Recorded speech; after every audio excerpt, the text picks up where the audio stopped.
So the next speaker is Kurt Obsel. He's a guest from the United States, and he's working, or he's not only working, he is the executive director and general counsel of the Electronic Frontier Foundation, and he is long-time working attorney. Notre présentateur est Kurt Obsal. Il est directeur exécutif délégué et conseiller juridique de l'Electronic Frontier Foundation, qui nous vient des États-Unis. Et il va nous parler aujourd'hui des Five Eyes. On a l'impression que les Five Eyes nous regardent sans arrêt. Un tonnerre d'applaudissements pour Kurt, s'il vous plaît. Merci beaucoup tout le monde. C'est un vrai plaisir d'être de retour ici au CCC. Je sais qu'il y a énormément de choses intéressantes à faire ici, donc merci beaucoup d'avoir pris du temps de votre expérience du CCC pour venir voir cette présentation. Aujourd'hui, je vais vous parler des Five Eyes, des 5 yeux. Les Five Eyes, c'est une alliance d'intelligence, d'espionnage. Il y a 5 États membres qui se sont mis d'accord pour partager des données. Et pour autant qu'on sache, c'est l'alliance d'espionnage la plus importante, la plus grande du monde. Ces membres sont l'Australie, le Canada, la Nouvelle-Zélande, le Royaume-Uni et les États-Unis d'Amérique. 5 membres, 5 yeux. Et ils partagent des données, toutes sortes de données, en particulier des signaux, mais aussi des renseignements humains, toutes sortes d'informations sur qui est qui et ce qu'elles font, et de l'information géospatiale, des données obtenues par satellite, et ils dérivent des données à partir de ça. Les 5 yeux, c'est quelque chose qui a commencé pendant la Seconde Guerre mondiale et qui a continué pendant la guerre froide et qui, jusqu'à ce jour, continue à nous espionner tous autant qu'on est. Donc, dans ces membres, il y a les États-Unis, en particulier la NSA, la National Security Agency, mais d'autres agences gouvernementales également, notamment la CIA, le FBI. Il y a aussi le Royaume-Uni, en particulier le GCHQ, le service de renseignement britannique, mais également d'autres services de renseignement, en particulier le fameux MI6 de James Bond. Il y a aussi l'Australie avec le Australian Signals Directorate, qui est également un service de renseignement. Et quand on parle de certains de ces partenaires, ils ont tous une zone de responsabilité. Par exemple, l'Australie a des responsabilités dans toute la zone Pacifique. On peut voir ici cet extrait de document qui parle d'Indonésie, Malaisie, Singapour, en particulier parce que l'Australie a un accès géographique et des capacités en matière de langue qui lui permettent d'avoir plus d'enseignements là-dessus. Donc chacun des membres a des zones ou des responsabilités qui leur sont exclusives. Le Canada a le CSEC, CSEC, Communication Security Establishment Canada, ainsi que d'autres services de renseignement. Cet extrait de document ici montre la profondeur de coopération entre les pays, notamment des échanges de personnel, d'officiers, mais d'informations, des projets conjoints, etc. Et la Nouvelle-Zélande avec le GCSB et d'autres agences de renseignement à nouveau. Et dans cet extrait ici, ça parle de l'intérêt que la Nouvelle-Zélande a pour partager ces données. Ils sont très envie de partager ces données pour atteindre un niveau de partage qui leur permet d'accéder au projet XKeyscore, dont on parlera plus tard. Et ce document dit qu'un partage de données complet sera mis en place pour pouvoir avoir accès à énormément de données et de la surveillance de masse accessible aux agences de Nouvelle-Zélande. Donc, ça a commencé, comme je l'ai dit, pendant la Seconde Guerre mondiale, avec une série d'accords entre les États-Unis et le Royaume-Uni, ça a eu lieu dans les années 40. C'était entre leurs agences de renseignement à l'époque. Il y a eu aussi d'autres alliés qui ont été impliqués là-dedans. Mais après la Seconde Guerre mondiale, ça s'est réduit à peu près aux 5 colonies ou dominions du Royaume-Uni, Australie, Canada, Nouvelle-Zélande, Royaume-Uni et les US également. Alors, Five Eyes, c'est devenu à ce moment-là le terme formel pour déterminer ces 5 pays. À l'époque, on pouvait dire Australie, Canada, Nouvelle-Zélande, Royaume-Uni et États-Unis pour ces yeux-là seulement. Et ça a été raccourci dans cet acronyme FVEY, Five Eye, qui désignait ces pays-là. Donc, l'accord original, c'était l'accord UK-USA, qui était donc entre Royaume-Uni et USA, qui a été écrit donc pendant la Seconde Guerre mondiale et qui a été révisé en 1955 pour devenir l'accord UK-USA. Et le Royaume-Uni et les USA sont toujours les parties principales de Five Eyes. Le Canada, l'Australie et la Nouvelle-Zélande sont des parties secondaires de cet argument. Ce sont des membres pas complets, mais très proches quand même. Alors, il y a eu beaucoup de plans pour augmenter le nombre d'yeux dans cette alliance. Il y a eu plusieurs propositions pour ajouter un 6e pays pour faire 6 yeux, notamment la France, l'Allemagne, qui ont été en contact avec à divers niveaux de négociation pour devenir le 6e œil. Il y a aussi eu des propositions pour des groupes plus larges, notamment pour 9 yeux. Les documents de Snowden ont révélé qu'il y avait une proposition pour le Danemark, la Norvège, les Pays-Bas et la France comme 4 nouveaux yeux. Et il y a aussi un groupe qui s'appelle le Seguin Seniors Europe, SSEUR, qu'on pourrait appeler les 14 yeux, puisque ça ajoute les 9 yeux plus la Belgique. Il y a la France à nouveau, c'est une petite erreur ici, mais aussi l'Allemagne, l'Italie, la Suède, et je pense qu'il en manque un pour faire 14. Mais vous pouvez voir tout en bas ici la liste complète, avec notamment l'Espagne. L'accord des Five Eyes a pendant longtemps été extrêmement confidentiel. Cet accord, le fait même qu'il existe, était secret jusqu'en 2005. Et le texte de l'agrément, de l'accord, était secret jusqu'en 2010. Il est maintenant accessible. Je vais vous mettre l'URL si vous voulez le regarder. Vous voyez qu'il y a beaucoup d'appendices, beaucoup de documents. C'est un document très long. La plupart des agences qui étaient impliquées étaient elles-mêmes secrètes pour la plupart jusqu'aux années 1970. Et parfois même bien après que des informations sur leur existence aient fuité, les États-Unis, par exemple, ont continué à nier leur existence en disant qu'une telle agence, en parlant de la NSA, n'existait pas. Il y a un cas intéressant, c'est celui de l'Australie, où le Premier ministre n'a découvert que son pays ne faisait partie de cet accord qu'en 1963, suite à des conflits intérieurs qui les ont conduits à se renseigner sur les services de renseignement et de découvrir l'existence de cet accord. Alors maintenant, c'est beaucoup plus formel. Il y a des réunions annuelles et ils font des communiqués de presse. Pendant la guerre froide, les Five Eyes se concentraient principalement sur l'Union soviétique et la Chine. C'était surtout une coopération très profonde entre le NSA et le GCHQ britannique. Vous les voyez là, leur siège sur la slide. Quelques moments clés pour ces agences, ça a été la guerre du Vietnam, le coup d'État en Iran que la CIA a soutenu, le coup d'État au Chili qui a mis Pinochet au pouvoir. Les informations obtenues par les Five Eyes ont été utilisées pour faire ces coups d'État. Un des programmes clés pour tout ce qui est du renseignement a été le programme Echelon. Echelon, c'est un des programmes les plus connus, même son nom est devenu connu, même s'il en a eu plusieurs au long des années. En fait, il a commencé dans les années 60 et il utilisait des stations pour obtenir des données à partir des satellites. À cette époque, les informations étaient envoyées jusqu'au satellite, puis du satellite jusqu'à la Terre, et il était possible d'intercepter ces communications dans certains cas.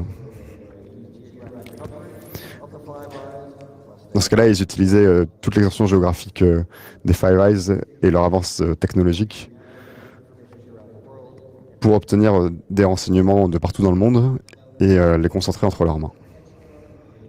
Au fil du temps, Echelon est devenu plus ou moins obsolète. La fibre optique a remplacé les communications satellites. Bien sûr, ces communications satellites utilisent encore, mais elles sont maintenant beaucoup plus utilisées pour des choses comme la vidéo. Enfin, vous voyez, bon, pas forcément ce qu'on essaie d'espionner, puisqu'on s'intéresse plus souvent aux métadata, aux métadonnées qu'aux données en elles-mêmes. Donc dans les années 2000, il n'y avait plus assez d'informations qui étaient accessibles depuis ce moyen, et c'est Internet qui est devenu, bien sûr, le moyen clé. Au début du millénaire, après le 11 septembre 2001, il y a eu un désir très fort d'étendre les capacités, de repousser les limites des agences de renseignement pour avoir de meilleures informations sur toutes les parties du monde qui étaient couvertes par les communications. En effet, la plupart du trafic Internet mondial passe par des terrains géographiques qui appartiennent aux membres des Five Eyes, ce qui leur permet facilement de collecter ces données. Ça leur permet de collecter ces données en gros. C'est des programmes, grâce à des programmes qui sont devenus connus avec le programme, avec les révélations de Snowden comme Upstream ou Tempora. Alors, ça c'est un exemple du programme Upstream de la NSA. Donc ça vient de l'IFF. Ça fait à peu près 10 ans que quelqu'un a attaqué en justice la NSA. Et ce qu'on voit ici, c'est un bâtiment sur Folsom Street à San Francisco. Et on voit qu'il y a AT&T qui est un fournisseur d'accès. Et on voit que ça va dans un tuyau optique.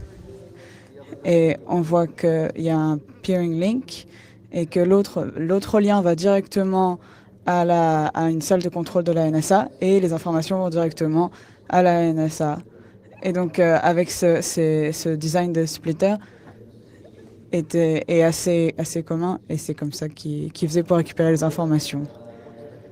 Tempora, c'est un autre qui marche un peu pareil. Le GCHQ, dont on parle comme un buffer. Donc en fait, ça va le prendre directement des fibres optiques et c'est partagé directement avec les Five Eyes avec des X-key store. Donc ils ont énormément de données grâce à cette méthode et ils sont très fiers de dire qu'ils ont beaucoup plus de données, beaucoup plus de quelque chose comme 40 milliards de pièces de données par jour et ils s'en sont très fiers. En plus de cette collection de données, les Five Eyes ont aussi un programme de collection active.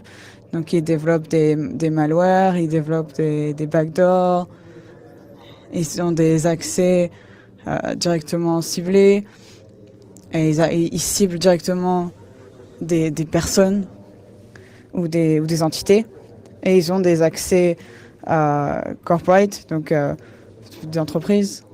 Et donc, par exemple, des boîtes qui donnent Internet, téléphone, etc. Ils utilisent Prism. Donc, ils utilisent des garanties.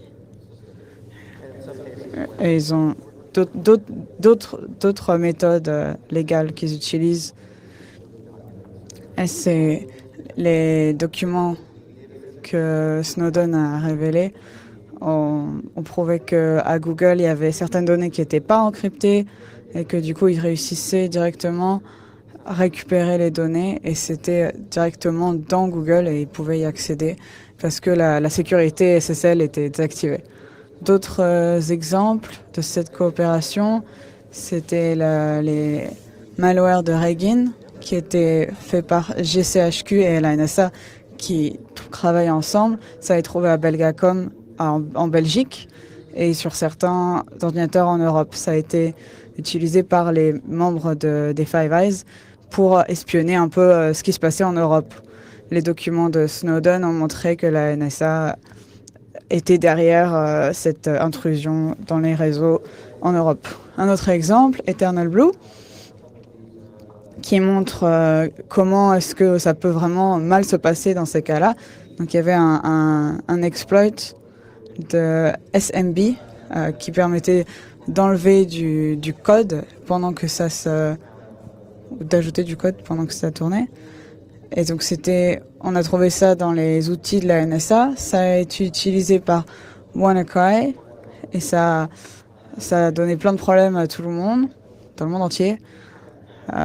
Beaucoup de choses ont leaké et c'était très dangereux parce que beaucoup de gens ont mis très longtemps à patcher le problème.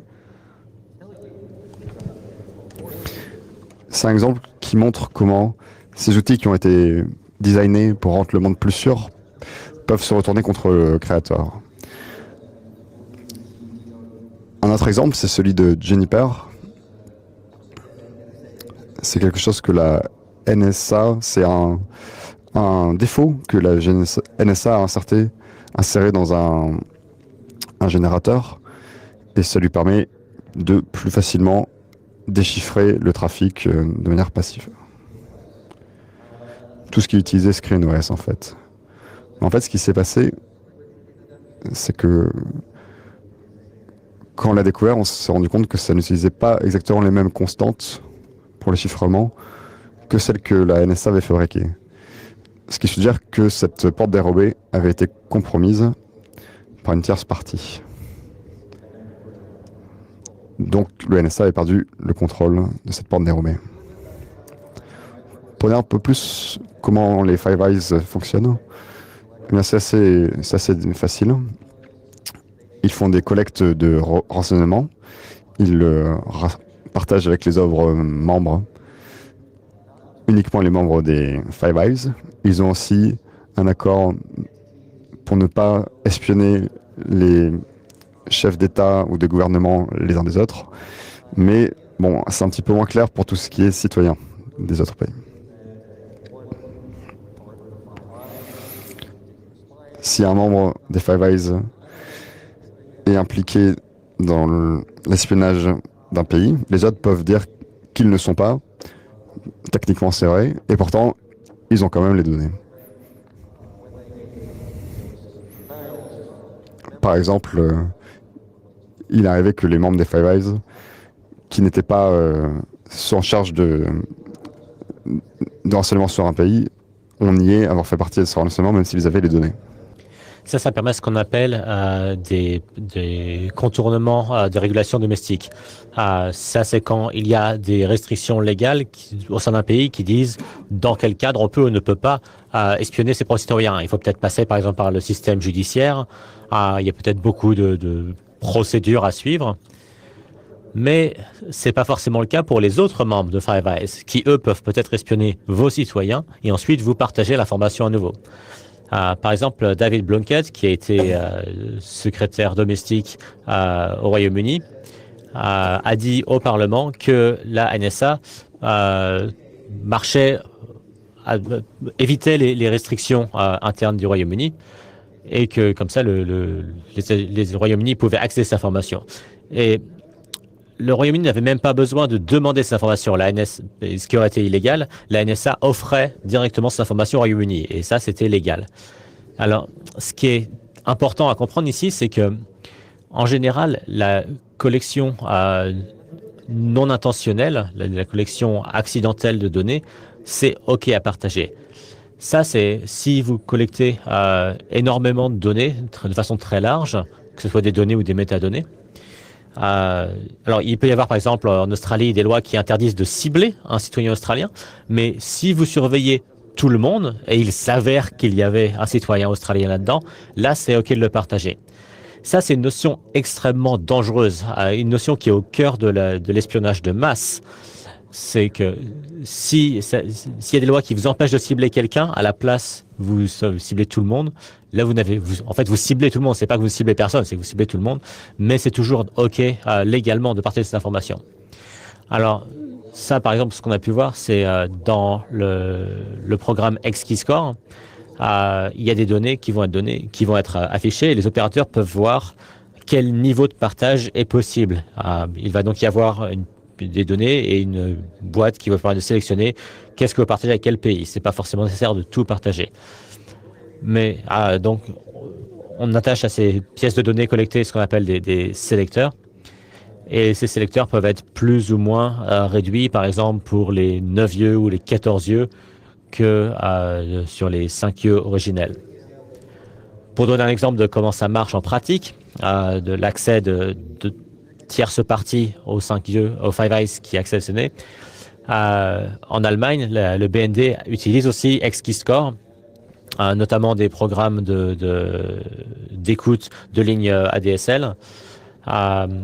Et le BND cherchait plus de données, et donc il cherchait des données disponibles dans XKeyscore, et la NSA semblait ravie de leur donner accès à ces données. Alors la NSA ne leur donnait probablement pas tout, mais il y avait quand même un fort niveau de coopération indiqué par ces données partagées. Donc, pour ramener cette discussion un petit peu sur où est-ce que ça nous mène tout ça et quels sont les problèmes aujourd'hui. On va plonger un peu dans comment marche le chiffrement. Le chiffrement fournit de la vie privée et de la sécurité pour des milliards de personnes dans le monde. Et ce sont des choses qui sont nécessaires, la vie privée et la sécurité, des choses nécessaires à une vie démocratique. Mais les Five Eyes veulent retourner à un monde où c'était facile pour eux d'avoir accès à des quantités massives de données. Et donc, ils ont un intérêt aigu en matière de chiffrement. Par exemple, ici dans ce PDF de XKeyscore, il y avait ce slide qui vous disait, par exemple, dans XKeyscore, vous pouvez dire « Montrez-moi tous les usages d'un document Word chiffré en Iran » ou toutes les utilisations de PGP en Iran.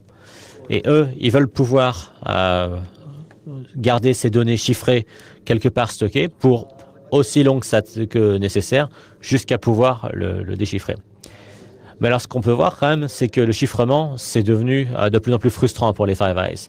On peut voir ici l'adoption de HTTPS dans Chrome depuis 2015 jusqu'en 2018.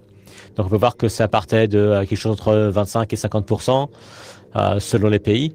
Mais on peut voir que maintenant, ça est rendu à 50 à 75, 80% même. Alors, selon les pays, ça varie.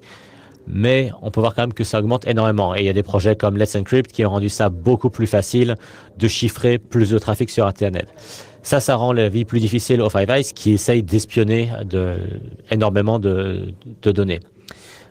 Ils sont aussi frustrés de voir que les appareils qu'ils peuvent saisir sont aussi chiffrés. Leurs disques durs sont chiffrés. En juin 2017, les ministres responsables des programmes des Five Eyes se sont rencontrés et ont publié un communiqué de presse sur le chiffrement. Ils disent « Voilà notre problème, nous sommes soucieux, nous sommes concernés par le chiffrement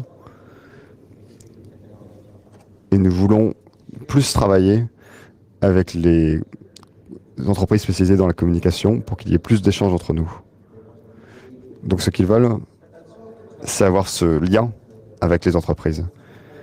Bon, ce qu'ils appellent ce lien, c'est quand même quelque chose d'assez lourd. Hein. On voit par exemple ce qui s'est passé au Royaume-Uni avec l'Investigatory Powers Act. Bon, le texte, bien sûr, n'utilise pas le mot de porte dérobée, mais en fait, le texte est tellement large, couvre tellement de choses qu'ils n'ont même pas besoin d'utiliser ce mot. Ça permet d'assez facilement avoir le droit d'espionner des entreprises ou des individus. Bon, en fait, ça montre assez bien leur méthode de travailler pour contourner le chiffrement. Ils disent on ne veut pas de porte dérobée, on est pour le chiffrement, mais on veut juste que vous ayez la capacité technique de nous tenir au courant de ce qui se passe dans ces documents. Donc en fait, il faut pouvoir leur donner le contenu des données chiffrées, donc c'est exactement le contraire du principe du chiffrement. Alors comment est-ce qu'ils font ça? On a eu un petit peu d'informations cette année quand Ian Levy, le directeur technique du JCSQ, a proposé une solution, ce qu'il appelait l'utilisateur fantôme. C'est quelque chose qui permet de surveiller des chats chiffrés. Et c'est un utilisateur qui est sur les chats, mais que vous ne pouvez pas voir. Par exemple, si vous utilisez Signal, il y a vous, vos amis, et cet utilisateur fantôme que vous ne pouvez pas voir. Pour que ça marche, c'est qu'il faut pouvoir supprimer tout ce qui est message d'avertissement aux utilisateurs, pour pas qu'on puisse savoir à qui on parle et voir précisément si quelqu'un a été ajouté au chat. Bon, ça, c'est un exemple des genres de solutions qu'ils proposent de mettre, où ils disent, bon, voilà, on ne casse pas le chiffrement, c'est-à-dire qu'ils ne le font pas du côté mathématique, mais à la place, ils le font avec les questions d'authentification. Un peu plus tard, en septembre 2018, les FireEye se sont retrouvés en Australie, et ils ont fait un autre communiqué commun, où ils discutaient de beaucoup de choses, dont certaines sont tout à fait remarquables. En particulier, ils ont dit qu'ils voulaient garder une neutralité technologique dans leur capacité de renseignement. Ça vient de ce qu'on appelait la crypto war des années 90,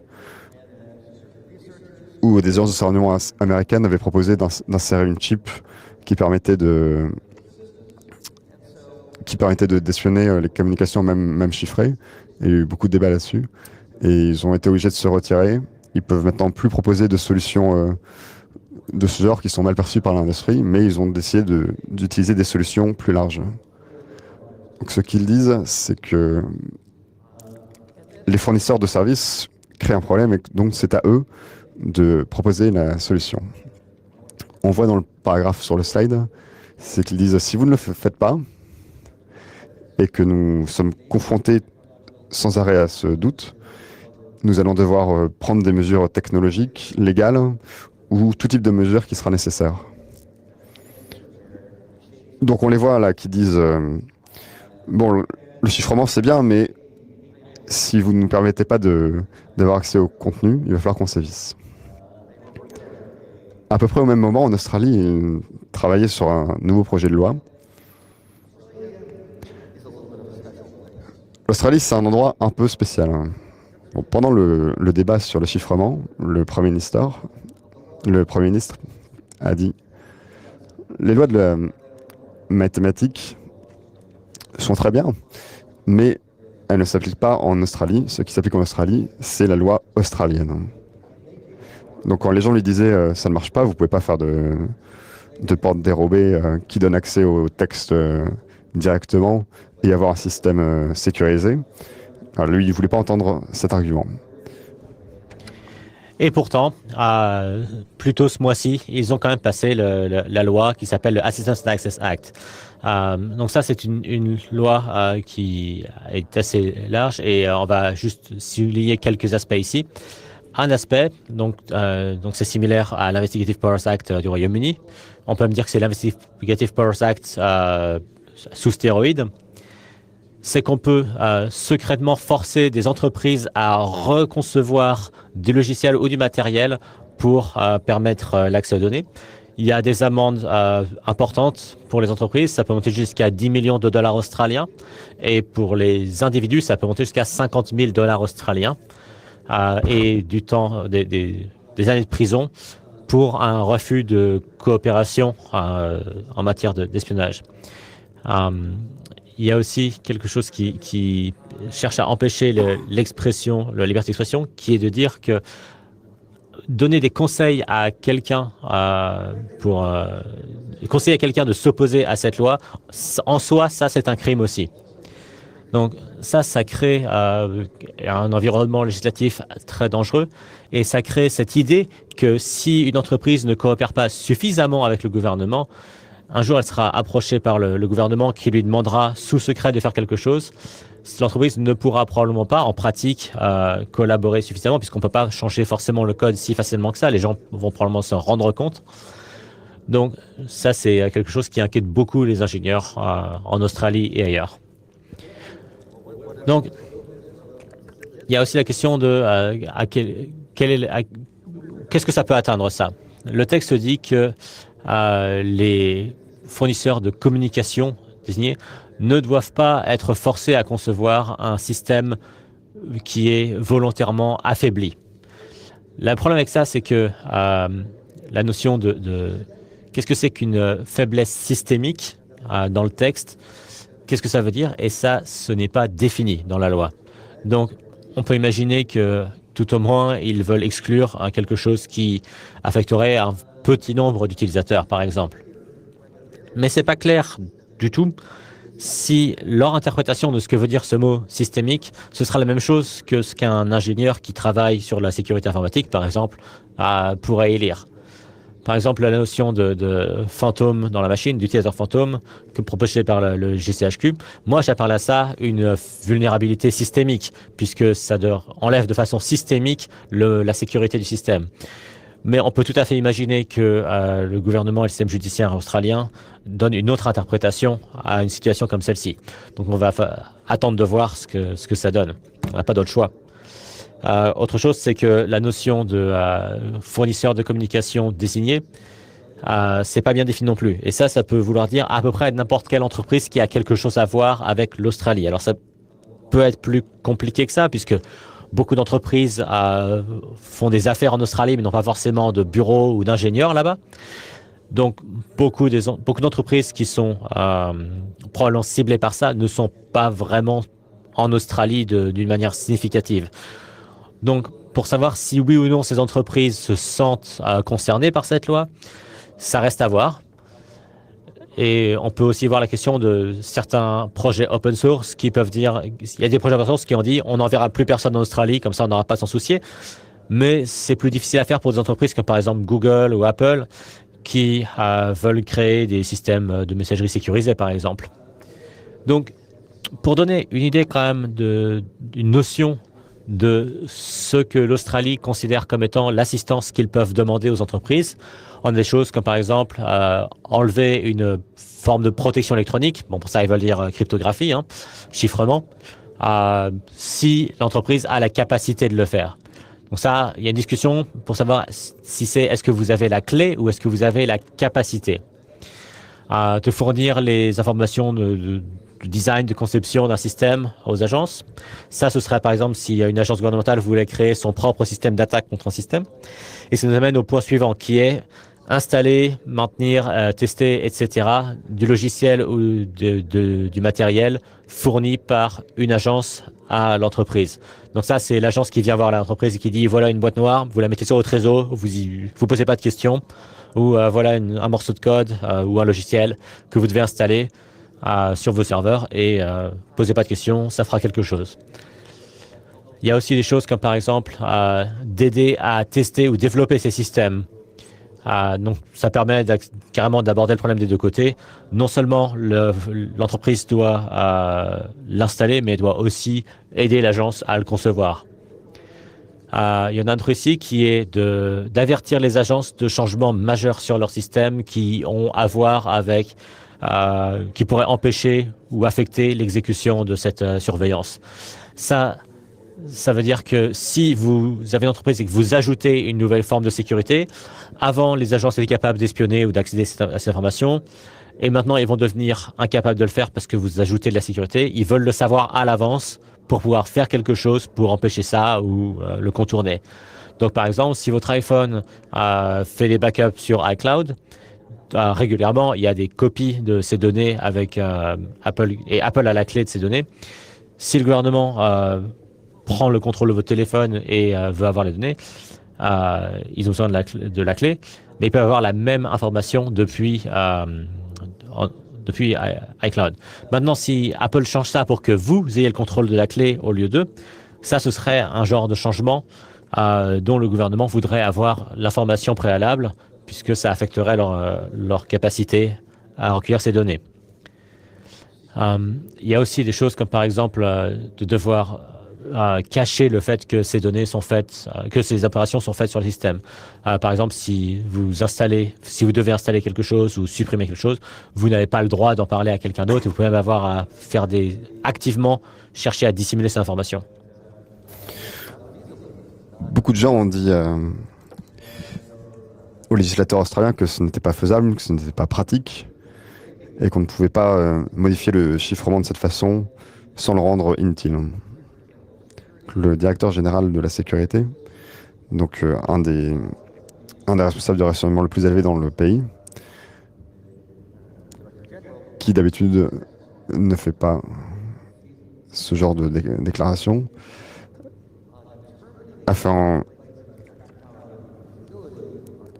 où il se trouve que seulement maintenant les assistances techniques entre agences de renseignement ne peuvent être faites que si le directeur général de la sécurité s'est assuré que le côté pratique et faisable des obligations imposées par la loi est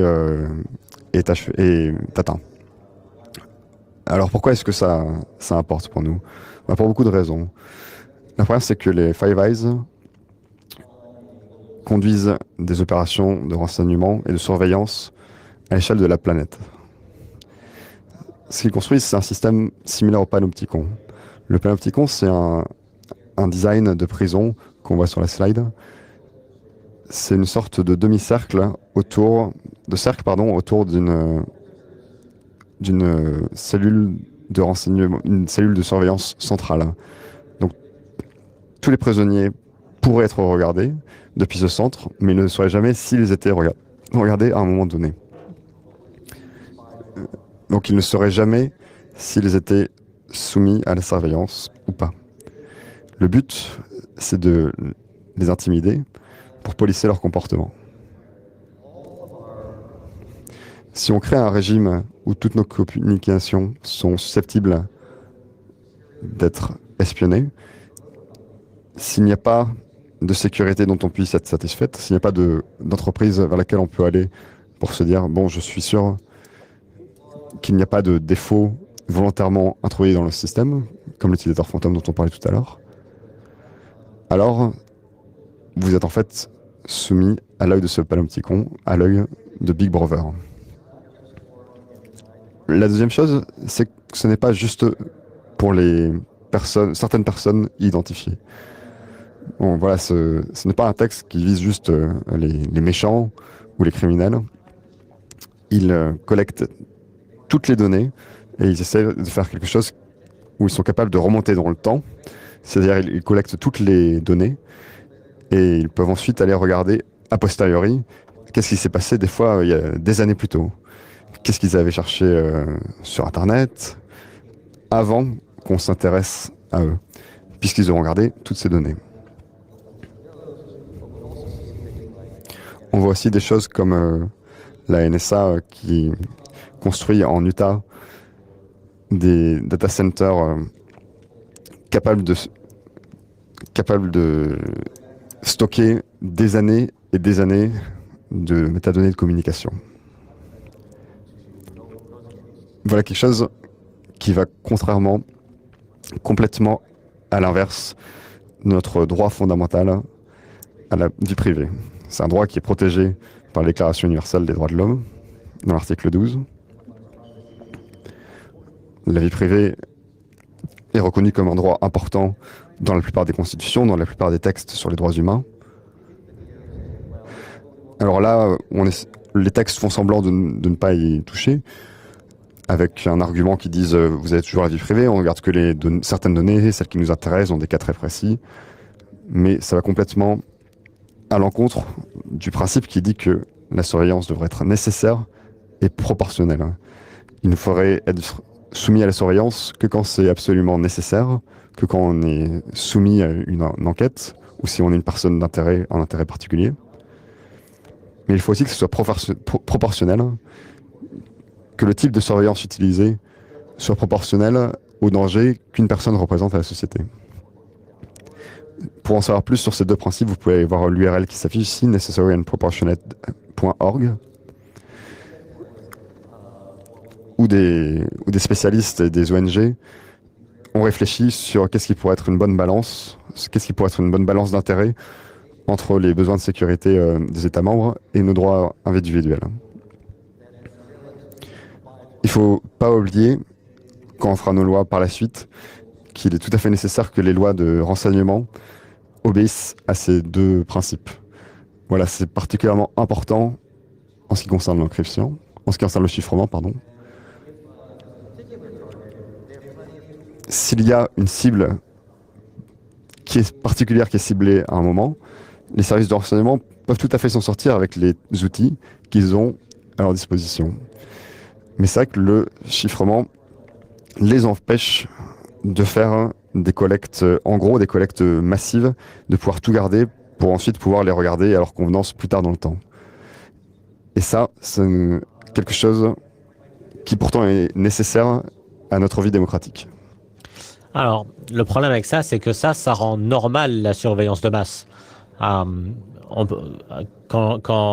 des pays comme les Five Eyes, qui sont des démocraties occidentales, font ça, on pense, mais c'est les gentils. Ils vont pas mal utiliser ce pouvoir. Mais même si vous acceptez, mais si vous pensez que c'est le cas, ça rend quand même la surveillance de masse comme ça tout à fait normale.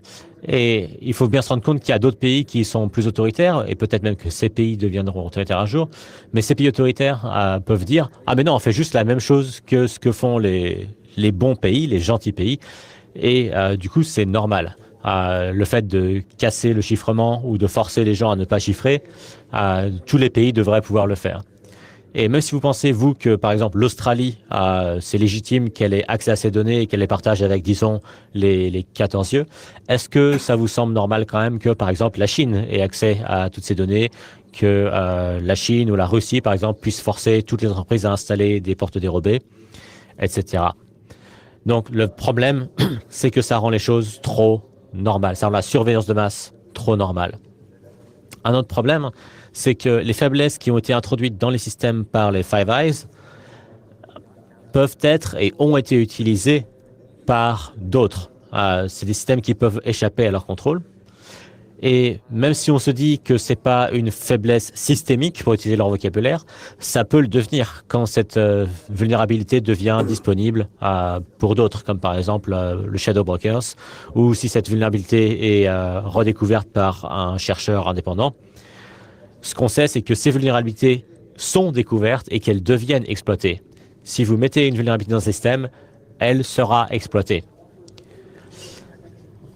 De plus, les Five Eyes n'ont plus ou moins aucune protection pour leurs alliés. De fait, on a des preuves formelles que les Five Eyes ont espionné des pays qu'ils considéraient leurs alliés, comme par exemple des membres de l'OTAN. Il n'y a évidemment aucune protection pour les citoyens des Five Eyes et il n'y a rien du tout pour le reste du monde. Les Five Eyes ont très très peu ou presque rien en matière de restriction sur ce qu'ils peuvent faire contre les autres pays. Donc, si la sécurité c'est si important, la clé c'est que le problème c'est pas que la sécurité est trop forte. On a déjà bien assez de faiblesses et de vulnérabilités dans nos systèmes de sécurité. Et en trouver plus pour permettre l'espionnage, c'est contre-productif à la fin. Donc, de cette façon, les Five Eyes qui disent qu'ils sont complètement pour la sécurité, qu'ils veulent rendre le monde plus sûr, en fait, ce qu'ils font, c'est qu'ils introduisent une insécurité globalisée. Et l'exemple du chiffrement, c'est vraiment la clé pour comprendre tout ça, puisque c'est là où ils dépensent énormément d'efforts en relations publiques. Ils veulent un accès à la demande aux données chiffrées, et ça, c'est ce qu'eux appellent le chiffrement responsable. Mais en fait, le chiffrement responsable, il n'y en a qu'un seul, c'est le chiffrement fort. Si vous avez un accès à la demande à des données chiffrées, vous détruisez toute confiance dans le chiffrement de bout en bout, end-to-end, qui rendait la confiance possible. Donc, il est impossible d'avoir un système complètement dans lequel on a une complète confiance. Si vous avez un accès à la demande, vous avez détruit cette confiance. Donc, les Five Eyes essayent d'introduire chez les chercheurs la notion qu'il faut continuer à avoir un débat sur comment est-ce qu'on peut avoir le beurre et l'argent du beurre. Comment est-ce qu'on peut détruire le chiffrement et garder la confiance. Et ce que les Five Eyes disent, c'est il faut qu'on recherche, il faut qu'on trouve des solutions. Non, en fait, ce qu'il faudrait qu'ils fassent, c'est qu'ils cherchent des vulnérabilités qui existent déjà et qu'on essaye de les résoudre. Alors, ne vous laissez pas séduire par des gens qui vous disent qu'il faut qu'on trouve un meilleur système de tierce partie de confiance qui peut garder vos clés. C'est pas possible. Ne croyez pas à ce qu'ils disent. Ce qu'on doit chercher, c'est des moyens d'avoir des communications plus sûres. Et c'est comme ça qu'on peut avoir une société démocratique. Merci.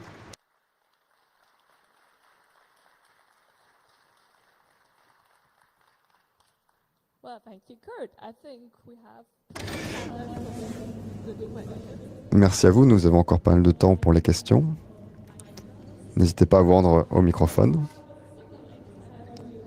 On va commencer avec une question de l'Internet. From the internet. Can you comment on the use of Est-ce que vous pouvez commenter le Bassena arrangement qui cherche à prévenir l'utilisation d'encryption forte? Alors, en matière de ce qu'on appelle le personal arrangement, l'arrangement personnel, l'accord personnel, c'est un accord dans lequel les Five Eyes essayent de dire certaines munitions ne peuvent pas être exportées, ce qu'on appelle du contrôle de munitions. Alors, pour la plupart des gens, on va penser à des tanks, des fusils, des choses comme ça. Mais dans certains cas, en fait, ce qu'ils regardent, c'est des outils, par exemple des outils de sécurité, de pentesting ou des choses comme ça. Et ça tombe sous le coup de ces restrictions. On a aussi eu le cas d'appliquer ces restrictions à du chiffrement fort, par exemple. Donc, je pense que ça, c'est une erreur de ne pas réaliser que pour tester la sécurité, il faut utiliser des outils qui peuvent casser la sécurité, même si ces outils peuvent aussi être utilisés pour faire le mal. Donc, la controverse qu'il y a eu là-dedans, c'est en partant de bonnes intentions pour rendre ça plus difficile de vendre des outils qui permettraient d'attaquer la sécurité, pour rendre ça plus difficile de vendre ces outils à des régimes oppressifs. Ils ont aussi rendu les choses plus difficiles en Occident pour faire de la recherche en sécurité, ce qui affaiblit la sécurité. Merci beaucoup pour cette présentation très informative. Ma question est, ils ont les technologies pour faire cette surveillance. Est-ce qu'ils ont aussi la capacité de faire des manipulations de ces données? Et est-ce qu'ils les font, ce genre de manipulation? Alors, c'est une excellente question. Je n'ai pas de preuve que ça a été fait à une quelconque échelle, mais la capacité, eh bien, si vous avez par exemple un splitter sur une fibre optique, de la façon avec la compréhension qu'on a de leur système, tout ce qu'ils ont, c'est qu'ils ont un splitter qui fait 2 copies et qui en envoie une copie vers eux. Mais c'est tout à fait possible d'avoir un système un peu plus complexe à la place qui permettrait de regarder certaines des données, de déterminer ce qui doit être changé et en quoi ça doit être changé. Alors, peut-être que ça pourrait être trop facile à détecter. Ils sont très paranoïaques d'être détectés. Donc, je ne suis pas sûr de comment ça pourrait marcher à grande échelle sans ajouter de la latence et des signaux visibles. Et on n'a pas vu de document qui indique que ça a été fait à une quelconque échelle. Maintenant, si on parle à très petite échelle, il y a certainement eu de la manipulation d'informations au cours des presque 100 ou en tout cas 80 ans qui ont mené à la création des Five Eyes. Et on sait que pendant ces années, durant de nombreux conflits, comme par exemple la guerre du Vietnam ou l'incident du golfe du Tonkin, on sait qu'il y a eu ici de la manipulation d'informations qui a été modifiée pour faire de la désinformation de l'adversaire. Mais je ne suis pas sûr que ça puisse être appliqué à une échelle massive.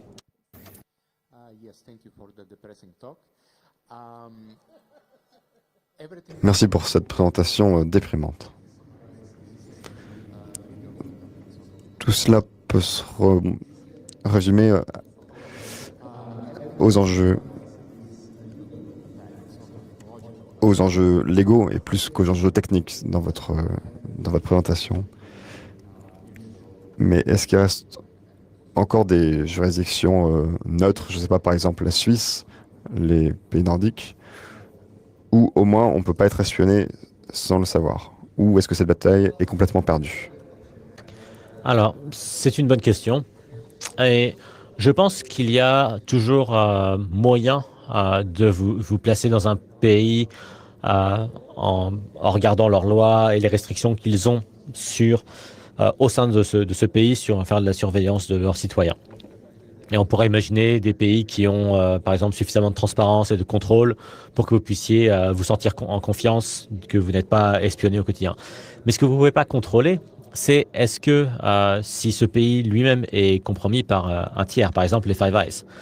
Donc, si par exemple vous allez, disons, en Suisse, est-ce que c'est possible que les Five Eyes aient un certain contrôle et puissent faire de la surveillance en Suisse sans permission de la Suisse? C'est certainement possible. Je n'ai pas vu d'informations qui dit que ça s'est passé, mais beaucoup de choses très intéressantes se sont passées en Suisse. Ils sont très intéressés, les Five Eyes, par les mouvements financiers. La Suisse est très connue pour son système banquier et le secret qui l'entoure, un peu moins secret depuis quelques années, mais les principes restent quand même là. Donc, ça, c'est le risque qu'il y aurait. Si vous y pensez, ce que vous pouvez penser, c'est il faut faire les choses à plusieurs niveaux. Il vous faut la loi qui vous dit que vous allez être protégé. Il vous faut un cadre dans lequel cette loi peut réellement être appliquée. Il faut un pays qui s'intéresse qui soit un état de droit. Et il vous faut aussi techniquement un système dans lequel vous pouvez avoir confiance, dans lequel même si quelqu'un était en train d'essayer activement d'accéder à vos données, il serait bloqué par la technologie. Donc, on espère qu'ils ne le font pas parce qu'il y a la loi et il y a un cadre de la loi et un état de droit qui les en empêche. Mais s'ils essayent, ils n'y arriveront pas. Et des systèmes comme ça existent. Ils existent et ils continueront à exister. Vous pouvez développer un système open source, vous pouvez le rendre disponible à des gens peut-être dans ces pays en dehors. Quelqu'un peut lire le code et se rendre compte qu'il n'y a pas de backdoor intentionnel, de porte dérobée intentionnelle que vous avez mis dedans, qu'il n'y a pas de système qui dit que quelqu'un va être ajouté secrètement à une conversation, qu'on peut voir que les clés sont vérifiées et que le processus est respecté. Et avec cette étape technologique de protection, c'est comme ça qu'on peut qu'on peut être réellement confortable avec l'idée qu'on n'est pas surveillé.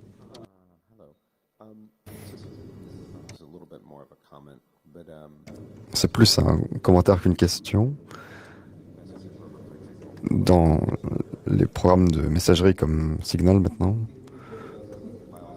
ce qu'on pense, c'est que ce genre de programme permet de savoir si le chiffrement a été compromis ou pas. Donc ça permet d'être plus sûr des communications entre utilisateurs. Quelque chose d'intéressant dans la question de l'utilisateur fantôme, c'est une question qui a été posée au niveau académique d'ailleurs, c'est comment est-ce qu'on utilise les meilleurs systèmes de sécurité pour le chat entre plusieurs personnes. Peut-être que la meilleure façon de penser à cette question, c'est comment est-ce qu'on fait pour faire des systèmes résistants ou des systèmes où c'est mathématiquement impossible ou très difficile d'ajouter des utilisateurs en plus ou même de savoir qui sont les utilisateurs d'un messagerie de groupe. Merci pour ce commentaire. C'est un peu une réponse de base. Alors moi, je suis un juriste, pas un technologiste. Je travaille avec énormément de technologistes, donc je ne pourrais pas vous dire spécifiquement pour ce système comment ça marche. Alors, pour autant que je sache, Signal essaye de résoudre ce problème et bien d'autres d'ailleurs fournisseurs de messagerie le sont aussi. ce que je peux dire, peut-être à un niveau à un plus haut niveau, c'est que en tant que technologiste, ce que vous, les gens dans cette salle et qui nous écoutent, pourraient faire, s'il vous plaît, créer une interface utilisateur qui marche bien et qui simplifie le problème de gestion des clés et de transfert des clés pour que les gens puissent rapidement et simplement transmettre et vérifier les clés des autres membres de leur groupe. Et avec ça, ça rendra les choses beaucoup plus difficiles pour ajouter une tierce personne non authentifiée. Une autre question de l'Internet. Alors, première question. Qu'est-ce que vous pensez qu'il est arrivé en termes de renseignements depuis la révélation Snowden? Est-ce que vous pensez que c'est pire que depuis 2013? Alors, c'est une autre bonne question. On a un vrai trésor d'informations qui est sorti en 2013 avec les révélations de Snowden. Certaines informations n'étaient pas vraiment courantes en 2013. Il y avait des informations sur ce qui avait été fait avant. Donc, on sait certaines choses sur ce qui s'est passé depuis. Et il y a eu plusieurs réactions dans certains endroits, comme par exemple, dans certains pays, il y a eu des réactions qui ont été de mettre en place des lois pour autoriser des choses qui étaient déjà faites avant. Par exemple, le Investigative Powers Act au Royaume-Uni ou le Foreign Intelligence Surveillance Act aux États-Unis, qui modifiait le droit pour légaliser des pratiques qui avaient déjà lieu, qui avaient déjà cours. Donc ça ne nous donne pas beaucoup de foi dans l'idée qu'ils auraient rectifié ou ils auraient limité les activités qu'ils faisaient avant. Et dans le contexte de certaines de ces lois, il y a des choses qui ont été mises un peu comme un coup de chapeau quand même à des craintes en matière de liberté civile. Par exemple, dans certaines lois, ils disaient « Ah non, on ne fait pas de vulnérabilité intentionnelle » ou on a rajouté des choses qui disent « Quand vous présentez ça à une cour de justice, la cour peut ramener des experts », ce qui rend ça plus difficile ce qui empêche l'agence gouvernementale de confondre le juge en racontant des bêtises ou en essayant de noyer le juge sous des détails techniques qu'il ne comprend pas. Mais globalement, toutes ces lois ne nous ont pas donné beaucoup de confiance sur ces capacités. Et on a aussi l'inquiétude en même temps que leur capacité de renseignement augmente et que la vitesse à laquelle elles augmente également. Par exemple, on sait que leur capacité à stocker des données, en 2013, ça coûtait tant, maintenant ça coûte moins. Et si on pense à ça, on peut voir combien de trafic ils peuvent capturer et stocker avec un budget donné. Combien d'années de données ils peuvent stocker sur leur disque dur. Et ça, c'est un nombre qui va continuer à augmenter parce que stocker des quantités massives de données, c'est quelque chose qui va devenir de moins en moins cher. Et donc, avec leurs machines à revenir en arrière dans le temps, ils pourront revenir de plus en plus loin. Donc, moi, ce qui m'inquiète, c'est que la décroissance des coûts, la baisse des coûts de stockage, c'est quelque chose qui leur permet d'augmenter leur capacité. À une époque, c'était trop cher d'espionner tout le monde. À une époque, pour savoir où vous étiez, il fallait avoir quelqu'un qui vous suivait toute la journée ou une voiture qui vous suivait. Ensuite, on a commencé à avoir des technologies comme il fallait mettre un petit transpondeur sur votre voiture. Mais bon, il fallait quand même réussir à mettre un transpondeur sur toutes les voitures. Maintenant, on a tous des téléphones dans nos poches et ce téléphone sait où vous êtes en permanence. Donc, il suffit de demander à ce téléphone où vous êtes ou de demander à une entreprise où est ce téléphone en particulier. Et ça augmente leur capacité à récupérer plus de données. Ils sont dans l'âge d'or de la surveillance, malgré leurs propos dans lesquels ils disent qu'ils perdent l'accès aux données. Bonjour, que pouvez-vous nous dire à propos de la position et du rôle de la Commission européenne sur toutes ces questions? La position de la Commission européenne, s'il vous plaît.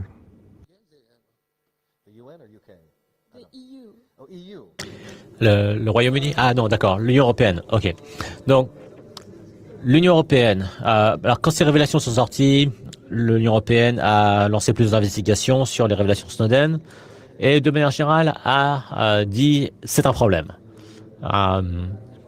Ils ont réagi principalement aux fuites de documents de Snowden, mais pas seulement. Et il y a aussi tous les efforts de protection des données en Union européenne. Ces efforts ont été surtout centrés sur quelle information est disponible à des entités commerciales. Ça a un certain effet sur des entités gouvernementales, mais pas de restrictions fortes sur les utilisations pour tout ce qui est sécurité nationale. Donc l'Union européenne pourrait faire beaucoup plus pour montrer que c'est quelque chose qui n'est pas acceptable en Europe. So I think we can squeeze in number 4.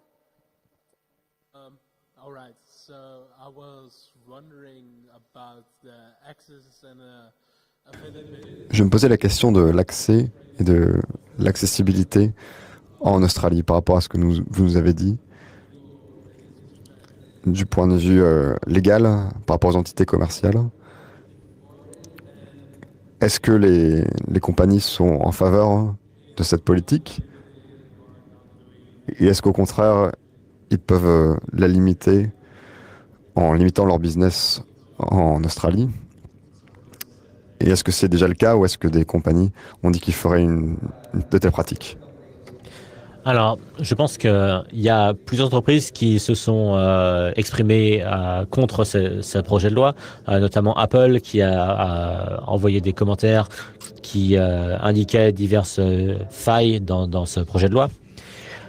Mais bon, c'est une chose de dire qu'il y a des problèmes avec ce projet de loi et d'essayer de l'arrêter. Mais c'est plus difficile de dire, bon, bah, puisque c'est comme ça, on va arrêter de vendre, enfin, de faire des affaires dans ce pays. Et ça a été un des problèmes pour la plupart des entreprises globales où ils doivent faire des choix sur est-ce que oui ou non, ils vont faire des affaires dans certaines juridictions, dans certains pays, sous certains régimes et de faire des choses que peut-être ils ne veulent pas le faire. On a vu des exemples, par exemple, de ça. Après que Google ait découvert une attaque sur leur système par la Chine, dans laquelle la Chine accédait à des informations sur certains dissidents grâce à cette attaque. Après ça, Google a arrêté de faire des affaires en Chine pendant un moment, mais je pense qu'ils sont toujours intéressés par les possibilités commerciales, le fait de travailler sur un moteur de recherche qui serait acceptable pour le gouvernement chinois. Donc, ces marchés commerciaux sont une tentation forte pour des entreprises. L'Australie n'est pas seulement un marché important, c'est aussi un marché dans lequel c'est un marché dans lequel certaines entreprises pourraient peut-être arrêter de faire du travail sans perdre une quantité énorme de leur business, mais il faut voir ça comme ça, il faut voir ça autrement. Si ils arrêtent de faire des affaires dans ce pays, combien d'argent ils perdent? Mais s'ils continuent à faire du travail, des affaires ici, et que pour ça, ils doivent compromettre leurs services à l'échelle mondiale, quel est l'impact sur leur business? L'autre option est de dire on va faire une version spéciale Australie. Et ça, il y a des histoires qui ne se sont pas très bien passées là-dessus. Par exemple, dans les années 90, pendant tout un moment, il y avait 2 versions des navigateurs les plus populaires. Par exemple, Netscape, il y en avait un pour l'utilisation domestique aux États-Unis et un pour l'utilisation internationale. Et celui dans l'international avait un chiffrement très faible pour que la NSA et les partenaires de Five Eyes puissent plus facilement déchiffrer ces communications. Mais c'était vraiment stupide puisque c'était très très facile pour quelqu'un d'accéder à une copie du chiffrement plus fort qui était pas censé être exporté aux États-Unis. Donc, comme je disais, en plus, cette notion de contrôle des exports s'est avérée illégale. Donc, je pense que maintenant, si on dit, bon, j'ai ce système de messagerie, par exemple, et voici ma version australienne, beaucoup de gens vont dire, peut-être que je ne devrais pas utiliser la version australienne. Parce qu'ils vont se dire, c'est pour ça qu'il y a 2 produits. Je pense qu'on a dépassé notre temps. J'aurais bien aimé qu'on puisse avoir d'autres questions, mais ils peuvent venir vous voir directement. Merci de donner un tonnerre d'applaudissements pour Kurt, s'il vous plaît.